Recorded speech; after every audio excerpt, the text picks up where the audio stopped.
Hello, kindergartners, first graders, second graders, and third graders. It's Miss Alyssa here today. It's nice to see you. Welcome to session 9 of occupational therapy. We have 3 bins here today. We're going to start with bin number 1. Bin number 1 this week is going to work on Pincer Grasp. So you will need 2 cups, 1 with water in it. I added food coloring. You can do that at home too. And you will need a dropper. So we're going to use that dropper to practice using our Pincer Grasp. So you're going to squeeze and draw up the water and then put it in the cup next to it. And be careful of how much water you put in the cup. I think I put a little bit too much. I think that this is going to take all day. So I'm going to do 5 more. 1, 2, 3, 4, and 5. And this is great for bilateral integration because we're using one hand to hold the cup, and we always need to use one hand to hold the paper when we write. It's also working on crossing visual midline because we have to cross over to transfer the water. So I really like this activity. All right, we're gonna move on to bin number 2. So we have another fall craft this week and a little writing exercise.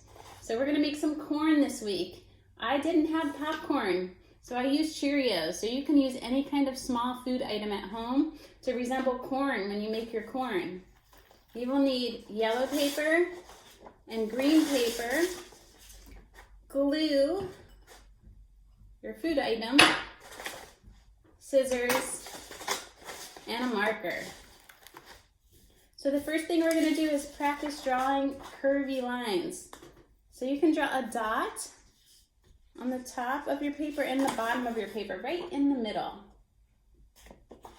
And then we're going to start at the top and we're going to draw a big curve down and a big curve down on the other side. So it looks almost like a leaf shape. And we're going to do the same thing on our green paper. Big curve, big curve. And then remember to pick your scissors up the right way. If you're struggling, put them down in front of you, give a thumbs up, put it in the little hole, and pick them up. You're going to cut on the line. I'm cutting very fast. You do not need to cut fast. Take your time and stay on the line. And cut the yellow piece of paper. You can always pause this video if you're working along. If I'm cutting too fast. And you will have 2 leaf shapes, a green and a yellow. We're going to take the marker and draw a line down the center of our green shape. So now it really looks like a leaf. And we're going to cut on that line.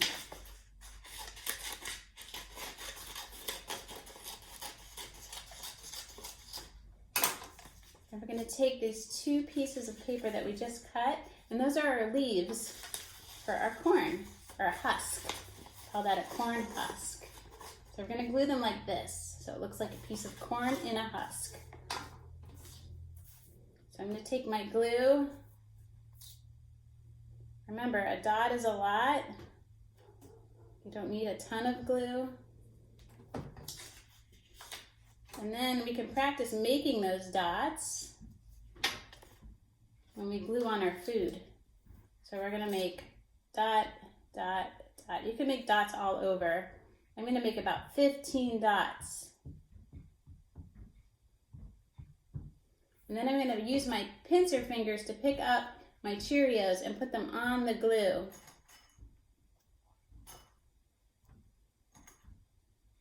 Again, we are reaching across midline. So if you really want to challenge yourself, you can move the bowl all the way over and have to reach across your body, across the front of your body to put the Cheerios on.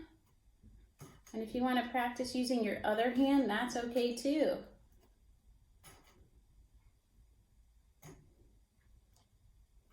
Now be very careful when you're done. You want to let this glue dry, otherwise all of your Cheerios will fall off, or all of your popcorn will fall off. And I actually like the way this looks when real popcorn is used. But Cheerios look good too.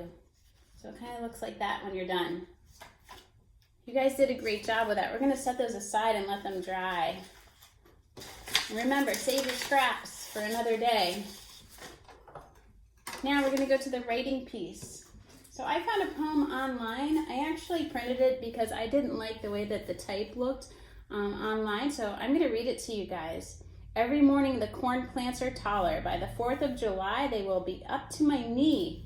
It seems like yesterday they were so tiny. I wonder if this is how Grandma sees me. So that means you guys are growing fast. So I'm gonna hold this here and you guys can copy it. So you can pause the screen and have Mom or Dad write it for you. And then you can copy it. Or if you want, you can practice typing this too. So I'm just gonna hold it here a little bit longer. And some of you will only have to write the first sentence or just the first two. You could see that I had trouble writing yesterday. It's such a long word.